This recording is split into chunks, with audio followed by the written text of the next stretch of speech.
Buenos días, buenas tardes o buenas noches, dependiendo donde usted me esté escuchando y a la hora que usted me esté escuchando. Vamos a realizar el desarrollo del tema de la lección número 5, la levadura. Para poder comprender este tema, es fundamental conocer la importancia de la levadura en la elaboración del pan y de esta manera lograr comprender por qué Jesús usa esta parábola para representar al reino de los cielos. ¿Qué es la levadura? La levadura no es otra cosa que un fermento fundamental que contiene proteínas e hidratos de carbono. Vamos a ir despacio para que usted pueda captar el mensaje que yo quiero transmitirle a través de esta enseñanza. Lo que más destaca es el gran contenido en micronutrientes, ya que posee una gran cantidad de vitamina B1, B2, B3, B6, ácido fólico, vitamina B12. Por eso se destaca la levadura. Bien, en su composición se pueden encontrar organismos vivos microscópicos, hongos con capacidad para fermentar y además complejas cadenas de moléculas de glucosa. Ese es el contenido o parte del contenido de la levadura. Para que se produzca el crecimiento de la masa, es necesario que ésta pueda tener el dióxido de carbono, para lo que es imprescindible, importante, la formación del gluten y dos tipos de proteínas, las gluteninas y las gliadinas, que al añadir agua a la harina van formando una malla que es capaz de retener el CO2, generando por la levadura, proceso favorecido por el amasado. Hasta ahí espero que esté quedando lo suficientemente claro de el papel de la levadura en la elaboración del pan. Ya más adelante vamos a hacer la aplicación espiritual de la levadura. El papel de la levadura en la fabricación del pan es esencial para provocar que la masa aumente de tamaño, que se forme la estructura suave y esponjosa de la miga. Además, contribuye al sabor y al aroma del pan. No se olvide eso. Contribuye al sabor y al aroma del pan, mejorando así sus propiedades organolépticas. ¿Vamos de acuerdo? Vamos allí. Avancemos. Antes de ingresar en materia, quiero darles a conocer la historia de la levadura. Cómo es la cuestión que se descubrió, quién la descubrió en el siglo XX, en el siglo XI. Vamos a ver esto. Los seres humanos siempre han utilizado la levadura. Y los egipcios la utilizaron para elaborar pan hace más de 5000 años. Sin embargo, no sabían nada del proceso de fermentación de la levadura y creían que esta reacción química era un milagro. Eso es lo que ellos pensaban. Todavía no habían descubierto el proceso químico que es de transformación que se realizaba en la levadura. Bien, el pan nace exactamente el día en que el hombre se da cuenta de que con masa fermentada naturalmente Punto número 1. El pan podía crecer. No se olvide de esto. Mejoraba el sabor y la textura. No se olvide de esos puntos que más adelante vamos a aplicar en la vida espiritual. En 1860, el holandés Anthony van Leeuwenhoek observó por primera vez la levadura al microscopio. En el siglo XI, el científico francés Pasteur, Louis Pasteur, descubrió que la levadura puede desempeñar varias funciones importantes. Comprendió inmediatamente su importancia y que ésta es indispensable para obtener los aromas y los sabores del pan. Desveló estos misterios, demostrando que las células de la levadura pueden vivir en presencia o en ausencia del oxígeno. Ojo con esto. En el año de 1846, la primera producción industrializada de levadura en Europa. A principios del siglo XX, los biólogos descubrieron que la levadura se multiplica rápidamente. Ojo con esto también. La levadura se multiplica rápidamente en presencia del aire y sin producción de alcohol.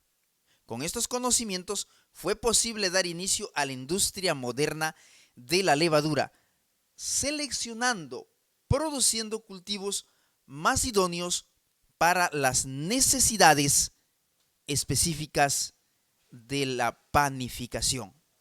Hasta aquí parte de la historia de la elaboración del pan con la levadura, o sea, la parte de la historia de la levadura, ¿no? Ahora, ¿cuál es la composición de la célula de la levadura? Nuestra levadura es un hongo microscópico unicelular natural de forma elíptica de la especie Saccharomyces cerevisiae. Dado su tamaño, una célula de levadura es invisible a través del ojo humano. Solamente es posible verla a través del microscopio. Un gramo comprimido de levadura contiene 7.000 millones de células y se reproduce por gemación. Ya vamos a explicarles qué es el proceso de gemación. En la célula madre se forma y crece una yema, que cuando alcanza el tamaño adulto, se separa dando vida a una célula. Se separa. Supongamos que aquí tengo algo y este pedacito cuando crece se divide y contiene los mismos propiedades, las mismas propiedades que tenía la célula madre, tendrá la célula hija, ¿no? Y de ahí se separan y se multiplican y se multiplican y se dividen y se dividen y se dividen. Ese es el proceso de gemación. La capa más externa de la célula de la levadura es la pared que se ocupa de la protección de la célula y está compuesta principalmente por glucano y mannano. Ahora, explico qué es la gemación en sí. Es uno de los diferentes tipos de producción asexual, es decir, no hay presencia de macho y hembra, sino que se reproduce a sí mismo sobre el cuerpo del organismo progenitor, que crecen y se desarrollan pudiendo permanecer unidos al progenitor o separarse de él, ¿no? Es una reproducción asexual. ¿Qué es una reproducción asexual? Vamos a ver. Este tipo de reproducción se caracteriza por involucrar un solo individuo progenitor. La reproducción se lleva a cabo mediante mitosis, separación. Este tipo de reproducción en la que no existe fecundación, en consecuencia no existe transmisión de ADN, sino que el nuevo ser vivo mantiene las características del ser que lo originó. Es lo que habíamos mencionado hace un momento atrás. Ok. Conocido ya ahora las características, la historia de la levadura y la función que desempeña en la elaboración del pan, ahora apliquemos esto a la vida espiritual. ¿Por qué Jesús dijo que la levadura es semejante a una mujer que toma 3 medidas de harina y leuda toda la masa, ¿no? Vamos a mirar. La levadura, en tiempos de Jesús, en tiempos bíblicos, se usaba como símbolo del pecado. Y cuando se celebraba la Pascua, el pueblo era inducido a quitar toda levadura de la casa. Dios fue un maestro de maestros y usó esta pedagogía, esta didáctica para enseñarnos cómo la levadura permite que la masa crezca, se inflame, se infecte de bacteria, se fermente y quede afectada toda la masa. Así, de esta manera, el pecado impregna en la vida del ser humano y crece, se desarrolla, cambia la manera de pensar cuando entra el pecado. Ahora, en la parábola que Jesús cuenta, la levadura es utilizada como símbolo del reino de los cielos. Y a mí me gusta pensar que la levadura es el símbolo, la representación del Espíritu Santo, porque este es el que realiza el cambio, la transformación de adentro hacia afuera en el ser humano, así como la levadura actúa de adentro hacia afuera, inflando la masa del pan. ¿Y qué cambia? La textura, la forma, le hace más suave y le da un mejor sabor. Ahora, pienso que cuando es símbolo del pecado, la levadura le da un sabor, pero un sabor de muerte, un mal sabor, pero le da sabor, ¿no? O sea, no un buen sabor, sino un mal sabor. Lo transforma, lo cambia a la masa, le hace diferente textura en nosotros, nos hace diferentes nuestro carácter, el pecado. Por eso, más adelante en el texto que vamos a usar como base, Cristo les amonesta a los discípulos y les dice: guardaos de la levadura de los fariseos. Ahora, ¿cuál es la levadura de los fariseos? Dice que es hipocresía. Y Pablo dice que la levadura también es la malicia de la maldad y la maldad.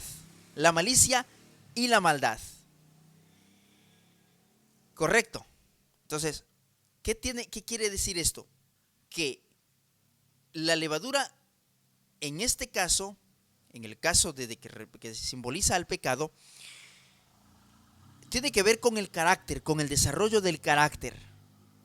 Cómo al relacionarnos con personas egoístas, hipócritas, maliciosos, podemos convertirnos en personas en quienes nos enseñan a nosotros. Somos transformados a imagen de las personas que nos enseñan. Por eso es importante que tú y yo no permitamos que nadie nos enseñe. ¿En qué sentido? Ya les explico. No se preocupen, no se alteren. Debemos permitir que la palabra de Dios nos enseñe, que Jesús venga y nos enseñe, como Jesús enseñó a Daniel. Personalmente, él vino y le enseñó a Jesús. De la misma manera, Dios puede mandar a sus ángeles, puede venir él mismo, Jesús mismo, a enseñarnos a nosotros, para no ser engañados, para no reflejar un carácter hipócrita, para no ser hipócritas, para no ser maliciosos, sino para hacer todo lo contrario de esto, ¿correcto? El ser humano es vulnerable. cuando confiamos en Él. Por eso Jesús tenía bastante cuidado con los líderes religiosos, con los fariseos, porque eran hipócritas, porque eran mentirosos, porque eran maliciosos, porque buscaban mm, matarle a Jesús. Cuídense de esa levadura. No confíen en los pastores, no confíen en los servidores bíblicos, en los teólogos. ¿Por qué?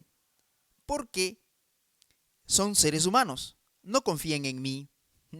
Estudien la Biblia por ustedes mismos.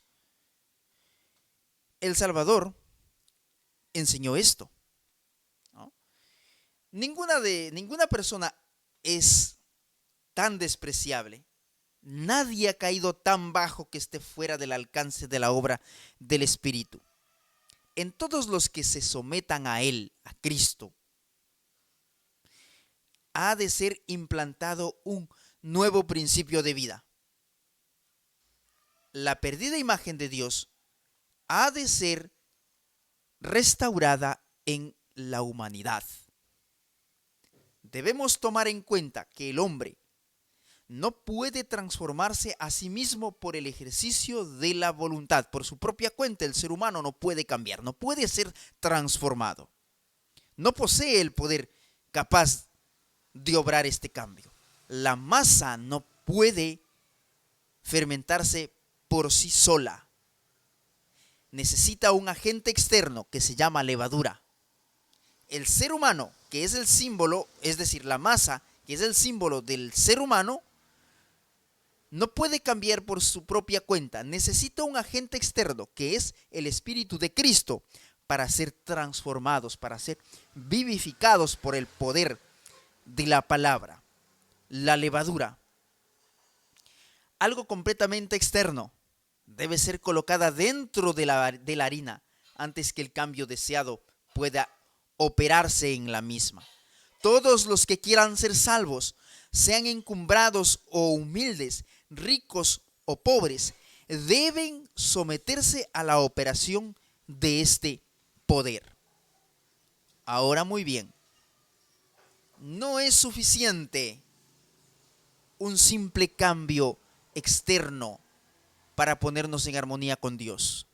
No es suficiente que nosotros cambiemos externamente, que dejemos de vestirnos y como nos vestíamos antes, y que nos pongamos que elegantes, que corbata, que camisa manga larga, que una leva, que ya no me pongo la camisa rockera que me ponía, que ya no me pongo el pantalón roto que me ponía, que ya no me pongo el arete, y eso no es nada más eso, sino que, y también es otro asunto que se nos pide, se nos exige, no, que es que si tú no dejas de comer carne, no te bautizan.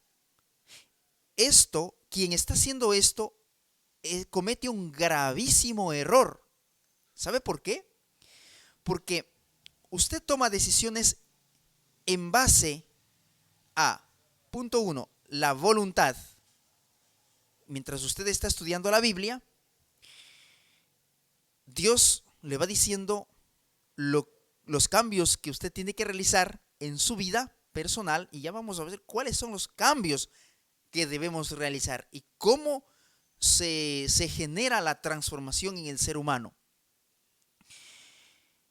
El Espíritu Santo hace los cambios, le decía, y usted toma decisiones libres y voluntarias, sin la intervención humana. Ahora, ¿cuándo los cambios se generan con la mano o con la intervención del ser humano? Cuando el ser humano le dice a quien esté dentro de un estudio bíblico o a quien quiera ayudar, ¿sabe qué? Yo quiero bautizarme, le va a decir la persona. Y entonces usted como agente bíblico le dice, pero usted ya dejó de comer carne, Usted ya no se pone pantalón a la mujer. Usted ya no se pone la camisa rockera que se ponía, el pantalón corto que se ponía, ya no se pone. Porque si usted no realiza ese cambio, no podemos bautizarle. Usted ya botó su televisor cuando había televisor. Bueno, ahora no dicen eso, ¿no? Ahora no dice bote el teléfono, porque el teléfono también lo usan los que dan estudios bíblicos. Lo usamos los que damos estudios bíblicos, correcto. No es suficiente, repito, un simple cambio externo para ponernos en armonía con Dios. Hay muchos que tratan de reformarse corrigiendo este o aquel mal hábito y esperan llegar a ser cristianos de esta manera. Y dice mi escritora favorita, Ellen White, ellos están comenzando en un lugar erróneo. Ellos están comenzando en un lugar erróneo. Así es que no estoy inventándome nada, no me estoy inventando nada. Esto está escrito. Nuestra primera obra, ¿sabe dónde tiene que ver? Con la mente. Con la mente. El completo conocimiento de la verdad, de la teología, de los mandamientos, no es suficiente. Podemos poseer todo ese conocimiento, pero el tema de nuestros pensamientos, ¿sabe? Puede seguir siendo el mismo. La mente debe ser convertida y santificada. La persona que trata de guardar los mandamientos, escuche claro esto. La persona que trata de guardar los mandamientos de Dios solamente por un sentido de obligación, porque se le exige que lo haga. Es que tienes que guardar el sábado porque si no, no te vas a salvar.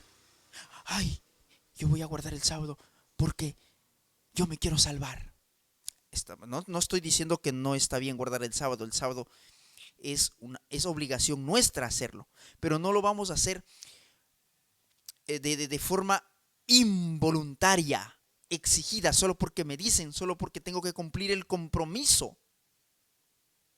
Porque si no, no me aceptan en el círculo de la iglesia, en la sociedad cristiana. Por eso voy a guardar el sábado, por eso voy a dejar de comer carne, por eso voy a dejar de vestirme como antes me vestía. O por eso voy a dejar este o aquel hábito. Dejar mis hábitos, mi forma de comer, mi forma de vestirme, todo por compromiso es un error. Y ya vamos a ver qué es lo correcto más adelante. Repito nuevamente, porque la persona que trata de guardar los mandamientos de Dios solamente por sentido de obligación, porque se le exige que lo haga, nunca, escuche bien, nunca entrará en el gozo de la obediencia. Es más, esta persona que trata de guardar los mandamientos por su propia cuenta, porque hace una lucha, en realidad no está obedeciendo. Cuando los requerimientos de Dios son considerados como una carga porque se oponen a la inclinación humana, podemos saber que la forma de esta vida no es una vida cristiana. Para nada, para nada. La verdadera obediencia, vamos a ver, ¿cuál es la verdadera obediencia?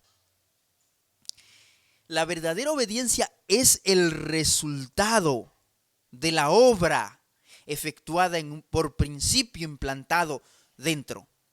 Cuando la levadura afecta a la masa, la infla, cambia el sabor, nos da un nuevo sabor. Cuando el Espíritu Santo entra en nuestra vida, reaccionamos por propia cuenta, por decisión voluntaria nuestra, sin injerencia del ser humano. Hasta ahí, espero que esté lo suficientemente claro. En la transformación del ser humano, cuando la levadura del Espíritu Santo, cuando el Espíritu Santo acciona en nuestra vida, ninguna injerencia humana interfiere en nuestra vida, en nuestras decisiones. ¿Correcto? La decisión no debe ser obligada, presionada. Si tú no dejas esto, no te bautizamos. Si tú no haces esto, no te bautizamos. Eso se llama manipulación, hasta donde yo tengo conocimiento. ¿Cuán equivocados hemos estado?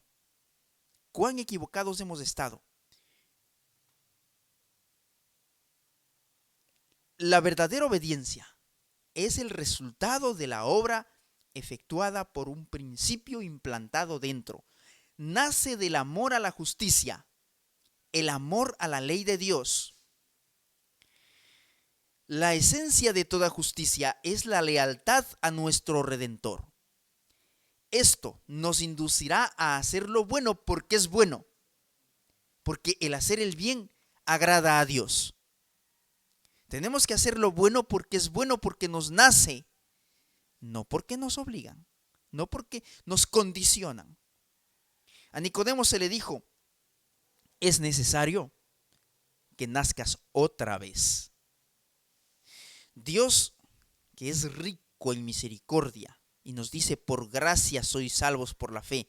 Y esto no es don, no es de vosotros, no es de ustedes, pues es don de Dios, es un regalo de Dios. La salvación es un regalo de Dios. La transformación de nuestro carácter es un regalo de Dios. La levadura, escondida en la harina, trabaja en forma invisible para hacer que toda la masa se halle bajo el proceso de leudamiento. Así, la levadura de la verdad trabaja secreta, silenciosa e invariablemente para transformar la mente con sus pensamientos. Ahora, ¿qué produce esta levadura? Las inclinaciones naturales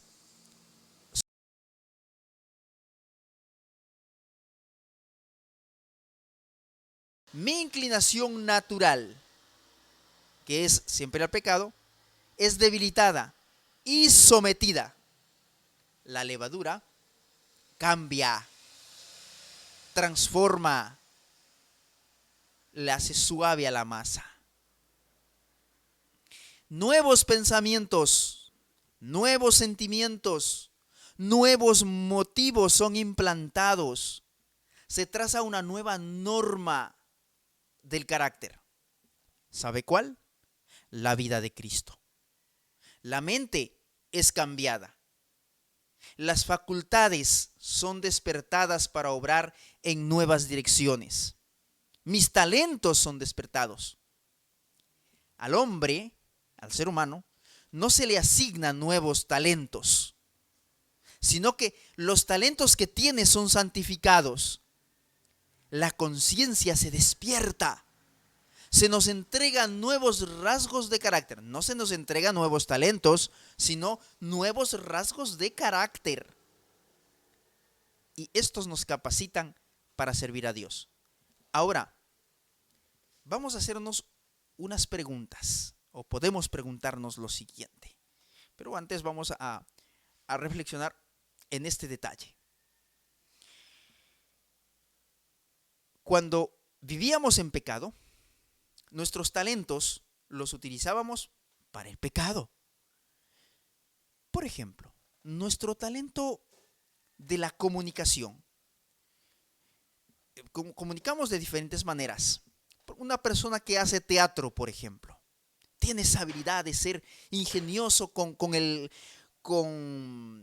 su cuerpo, ¿no? De hacer movimientos, trabaja con títeres, ventríloco, etcétera, etcétera. Ese es su talento.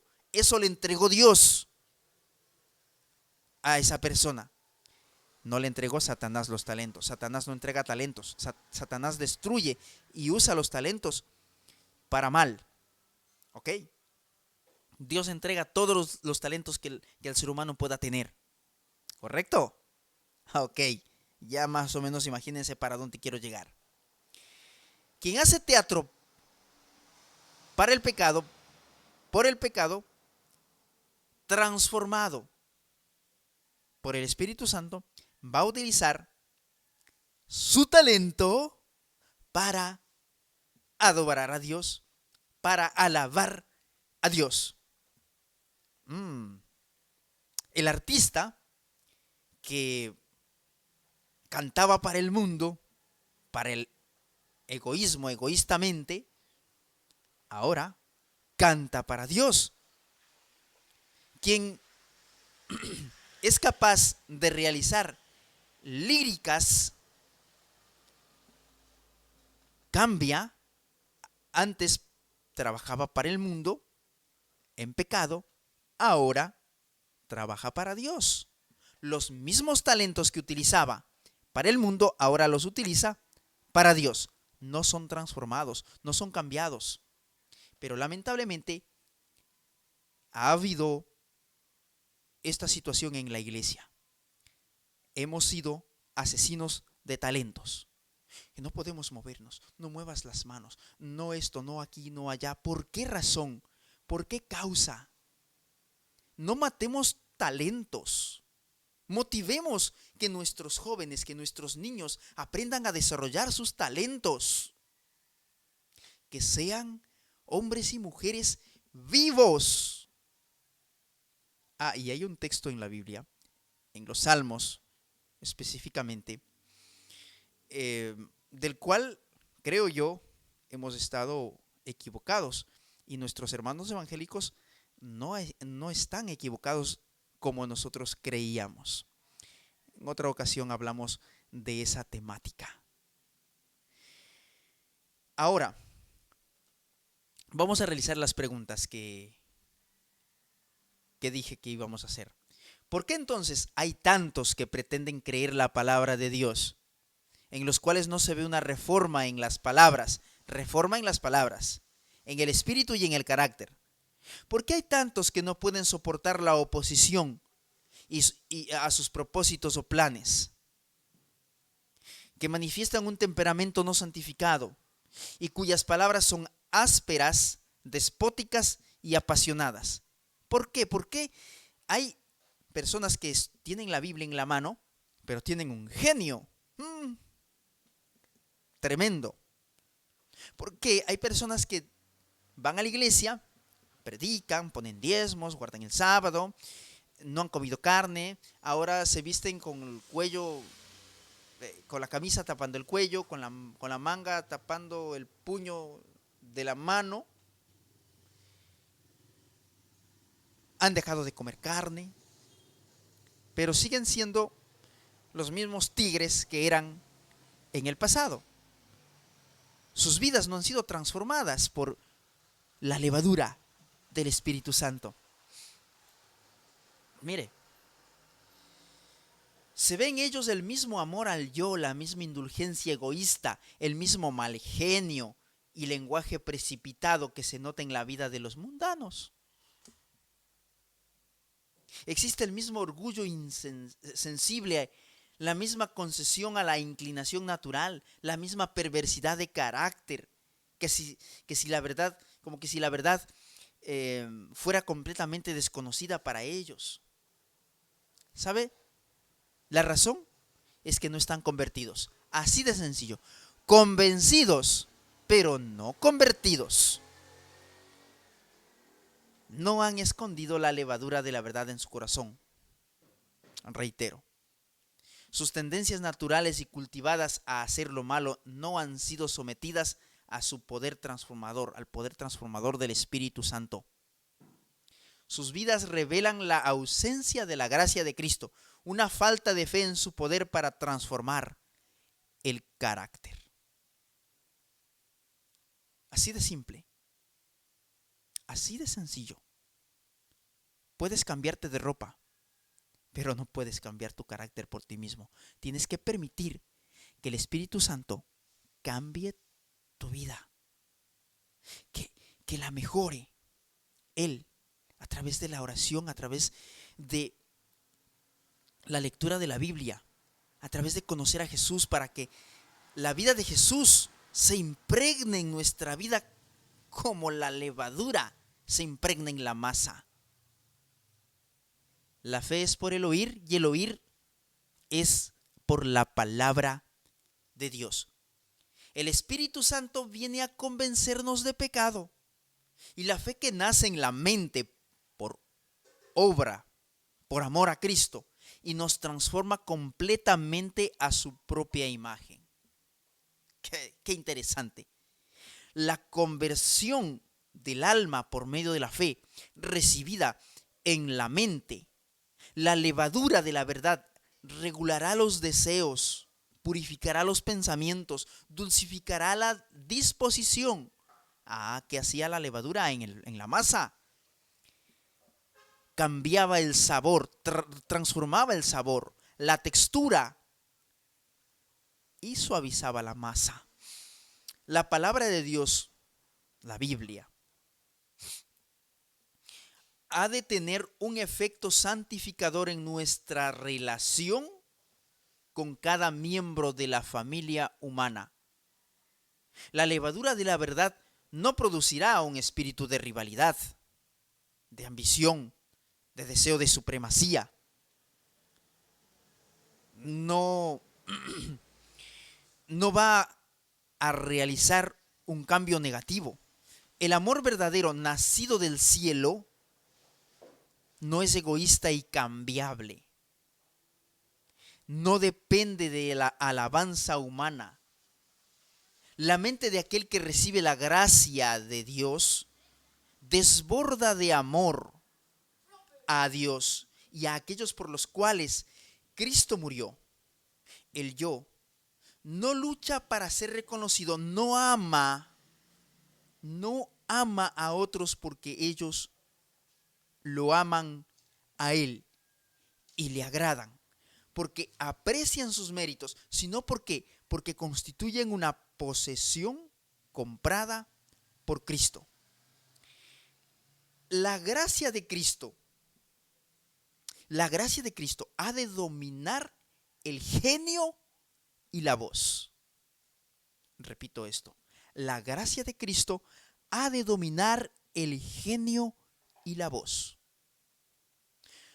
Su obra se revelará en la cortesía y la tierna consideración mostradas por el hermano hacia el hermano, con palabras bondadosas y alentadoras. Esta es la transformación que realiza el Espíritu Santo. Pero eso es voluntario. Es decir, esto se produce de forma invisible. Tú no te das cuenta cuando eres transformado. La persona, el ser humano, no es Espíritu Santo para que obligue a otro a cambiar. La levadura de la verdad efectúa un cambio en todo hombre, convirtiendo al rústico en refinado, al áspero en amable y al egoísta en generoso. Que el Señor te bendiga, que el Señor te guarde, que sea Él transformando tu vida. Bendiciones. Estamos mirándonos en un próximo video y en la próxima lección. Chao, chao.